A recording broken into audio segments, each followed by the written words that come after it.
In a terrible turn of events for Hollywood, the Trump administration is returning to power.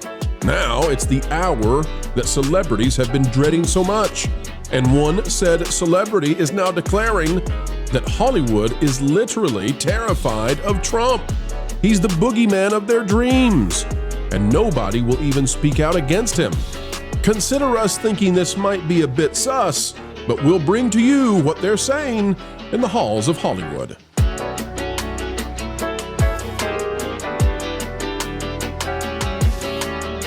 Hello, ladies and gentlemen. Welcome back to the channel that just loves giving you entertainment news 4 times a day because there's plenty to say, and the news never stops, so neither do we. All we ask as we get ready to get started is that you click that like button, and we'll tell you how Orange Man Bad has turned Hollywood sad. Get ready, it's Sebastian Stan, the man who was supposed to play Luke Skywalker once Mark Hamill left and went away. Now, well, he's part of that same echo chamber fray. Let's get started now. Sebastian Stan says Hollywood is terrified of Trump. Now, folks, we'll get your super chats on the other side of this one, but we wanted to bring this to you as fast as we can. Here's what we've got. It is out of Deadline by Dominic Patton. Hollywood A-listers are afraid of Donald Trump's wrath over The Apprentice? Sebastian Stan says, oh, this is going to be one. Here we go. Donald Trump never followed through on threats to take The Apprentice to court, but star Sebastian Stan has experienced personal praise and a very public rebuffing from his fellow A-listers and their PR teams over the controversial biopic. The amount of love that I've received from some of the biggest in terms of actors, directors, producers, and writers who have seen the movie, then they rave about it, he said at an LA screening of the film. But then, for instance, I had an offer to do Variety Actors on Actors this Friday, and I could not find another actor to do it with me. Oh, poor fella. He says they were too afraid to go and talk about this movie, so I couldn't do it. Oh, poor fella. He came out, essentially, folks, with anti-Trump propaganda film prior to the election. I'm not saying that to be mean. I mean, it's what it is. It was intended to do damage for the election. It did not succeed in its mission or its goal, and now nobody wants to talk about it with him. And so he is interpreting that as, oh no, Trump's wrath is falling down on Hollywood, and Hollywood is terrified of Trump. Here is Sebastian Stan in his interview. We'll play it for you folks right now.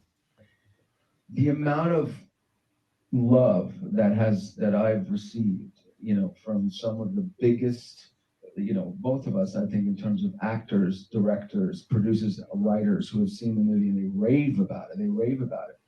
But then, for instance, I had an offer to do Variety Actor on Actor this Friday, and I couldn't find another actor to do it with me because they were too afraid to go and talk about this movie, so I couldn't do it.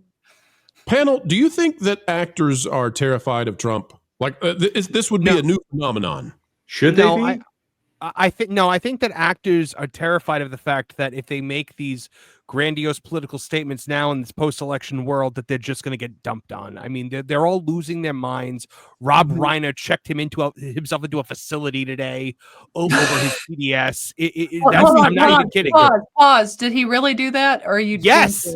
No, he did that. Meathead is now in a facility. Because he is so overworked about all of this. They are driving themselves into a tizzy on a make-believe boogie they think is coming for them in the middle of the night. It's absolutely insane. Well, we do have, wait, this just in. We have an exclusive audio clip from his first session. Rob, show me on the chart where the orange man hurt you.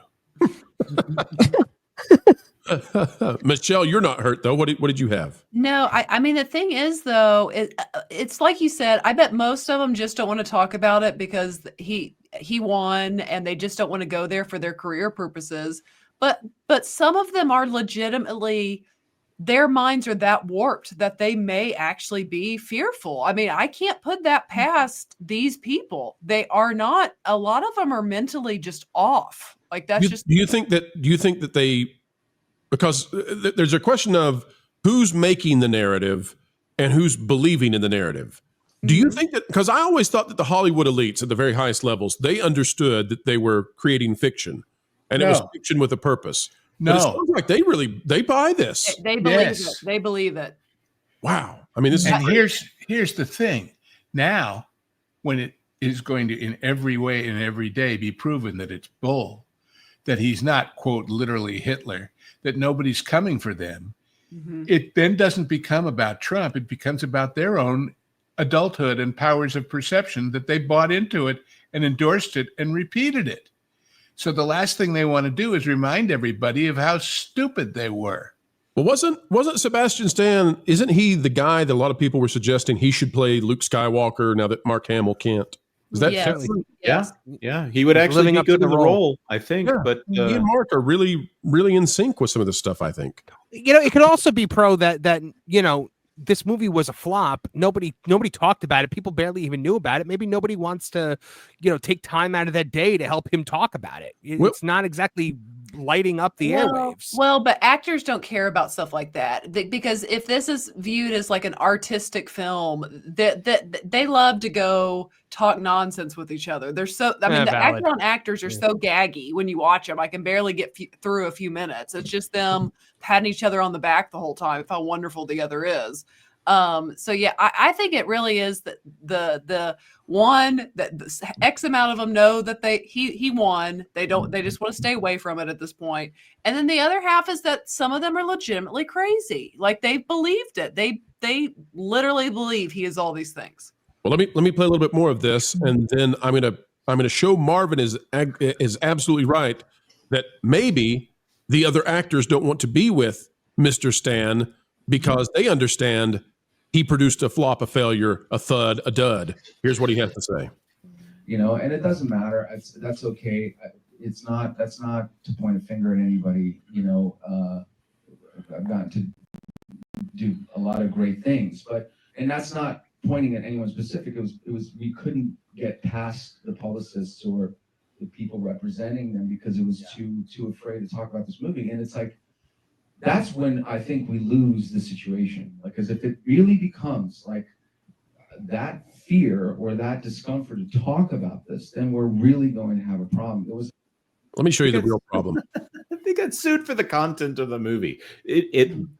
The lawsuit went away, but I don't think anybody wants to touch this because the actors want to continue to have roles and they don't want to be associated with anything that could prevent them from getting more roles. Sorry, I didn't mean to interrupt. No. So out of Metacritic, and we're using this because it lets us see beyond the veil that Rotten Tomatoes often puts up. Average critic scores a 64.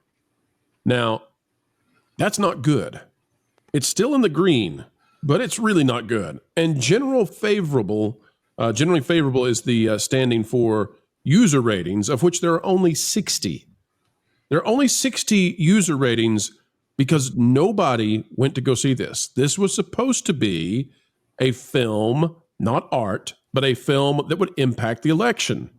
Nobody watched it, and it's received in a very lukewarm way. So why would anyone want to associate with it now? That's what's happening here. But he's representing this, I guess you could say representing this as fear, when I think what it really is failure. Fair? Yeah, I mean that's probably fair too. But yeah, Hollywood's just gonna Hollywood. Hollywood gonna Holly weird, baby. Jonas, you and Lou, I'm going to give you the last word on this, unless Marvin hops in with something ultra super mega pithy. I got nothing.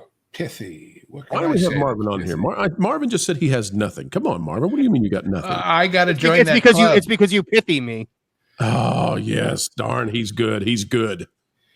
I'm good. I already got mine in there. Lou, what else can you say about this guy?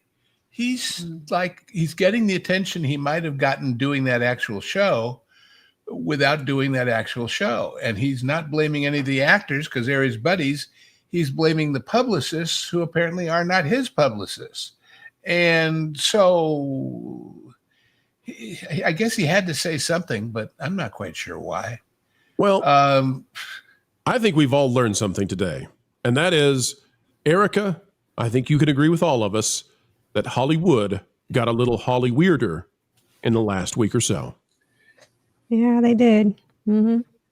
Nah, they were this weird. They're just coming down from the high. Right, the It's spotlight. like this is how all of them are the day after their movie tanks when it opens.